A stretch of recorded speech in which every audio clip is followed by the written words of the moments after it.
Hello guys, কি অবস্থা তোমাদের? আশা করি সবাই অনেক ভালো আছো, সুস্থ আছো। আমি আলহামদুলিল্লাহ অনেক ভালো আছি। আজকে একটা শেখের হাউজে ডেলিভারি দিতে যাচ্ছি। আজকে এখানে 30 থেকে 35টা পানি আছে, আর কিছু ভেজিটেবল আছে, শাকসবজি আছে অ্যান্ড ফ্রুটস আছে। আর কিভাবে ডেলিভারি দেই তোমরা সাথে থাকো, অবশ্যই তোমাদেরকে দেখো। এই যে দেখতেছো, এটা হচ্ছে যে গরুর মাংসের কিমা। এটা কিমা করা হয়েছে মেশিন দিয়ে। আর এখানে পানি আছে তোমার 20 থেকে 30টা। আর সবকিছু নিয়ে কিভাবে যাইতেছি আর ডেলিভারিটা কিভাবে দিচ্ছি এটা তোমাদেরকে আমি আজকে দেখাবো।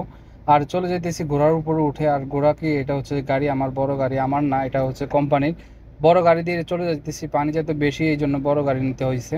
আর বড় গাড়ি কন্ট্রোল করা অনেকটাই ঝামেলা আছে। আর অর্ডারটা হচ্ছে যে তোমার 40 দিনের অর্ডার। এই অর্ডারটা হচ্ছে যে অনলাইনে পেড করা হয়েছে। তার মধ্যে চলে আসলাম সিগনালে। সিগনালে একটু দাঁড়াইতে হয় 5-6 মিনিটের মতো, 2 মিনিট এইরকম। তো আজকে আর বেশি দাঁড়াইতে হয় নাই, 2 মিনিটের মধ্যে দাঁড়াইছি। 2 মিনিটের মধ্যে সিগন্যাল ছেড়ে দিছে। আপনারা দেখতেছেন অবশ্যই, রাস্তার মাঝখানে দিয়ে আমি যাইতেছি, আর দুই পাশে খেজুর গাছ, সারি সারি খেজুর গাছ, কত সুন্দর লাগতেছে।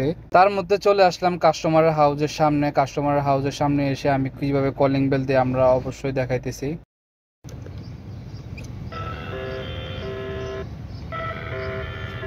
কাস্টমার হাউজের ভিতরের কাজের ছেলে ছিল, এই জন্য আর কোনো ঝামেলা হয় না। কাজের ছেলে এসে দেন ট্রলি নিয়ে এসে গাড়ি একদম ক্লিন করে দিছে। ক্লিন বলতে গাড়ির ভিতরে যা সামান আছে সবকিছু নিয়ে গেছে। আর আজকে অনেক গরম পড়তেছে যেহেতু, এই জন্য একদম ক্লান্ত হয়ে গেছে সামান আনলোড করতে। দেন খিদেও লেগে গেছে, সকালবেলা বের হয়েছি অর্ডার নিয়ে।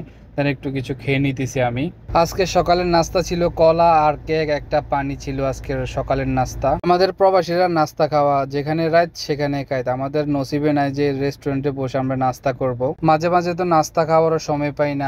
আমরা নাস্তা খাইছি আজকে, অনেক সৌভাগ্য আমাদের। নাস্তা খেতে খেতে ফোন চলে আসছে যে দোকানে আরো 2-3টা অর্ডার আছে, অবশ্যই তাড়াতাড়ি যেতে হবে। এই জন্য তাড়াতাড়ি চলে যেতেছি দোকানের উদ্দেশ্যে। আবার কথা বলতে বলতে চলে আসলাম দোকানের সামনে। আপনাদেরকে দেখাইতেছি আমি যেই দোকানে কাজ করি, এটা হচ্ছে যে সেই দোকান।